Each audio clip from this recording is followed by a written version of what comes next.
دنیا کی عشا ہو جس سے اشراق،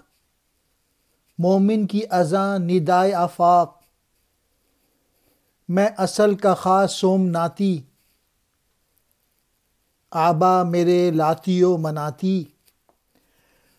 دنیا کا جو اندھیرا ہے وہ ختم ہو سکتا ہے، خاص طور پہ مسلمانوں کا۔ وہ کیسے ہو سکتا ہے؟ جب مومن ان کو ایسے مل جائیں جو کہ اذانیں دیں، کیونکہ مومن کی جب اذان ہوتی ہے تو وہ دل پہ اثر کرتی ہے۔ اور اذان سے کیا مراد ہے کہ توحید، اور جب توحید ہو اس کا مقصد یہ ہے کہ مسلمان سوائے اللہ تعالیٰ کے کسی اور سے نہ ڈرے، کسی اور کے آگے نہ جھکے۔ علامہ اقبال خود اپنے متعلق کہتے ہیں، باوجود اس کے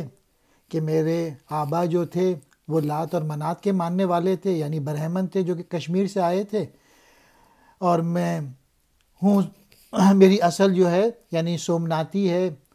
مندروں والی ہے، لیکن اس کے باوجود میں نے جو کام کیا وہ تو جو میں نے پوئٹری لکھی وہ ساری اسلامی پوئٹری لکھی، اور سارے اسلامی قرآن سے ساری چیزیں لی ہیں اقبال نے اپنی پوئٹری میں، جس سے انہوں نے سوتے ہوئے مسلمانوں کو جگانے کی کوشش کی ہے۔ عشاء کہتے ہیں رات کو، اشراق سورج کا طلوع ہونا، روشن ہونا، مومن سچا مسلمان،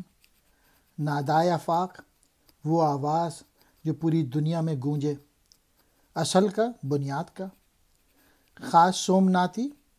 جس کا تعلق سومنات سے ہو، مراد برہمن یا ہندو، آبا باپ دادا، لاتی و مناتی لات اور منات سے تعلق رکھنے والے یعنی بت پرستی،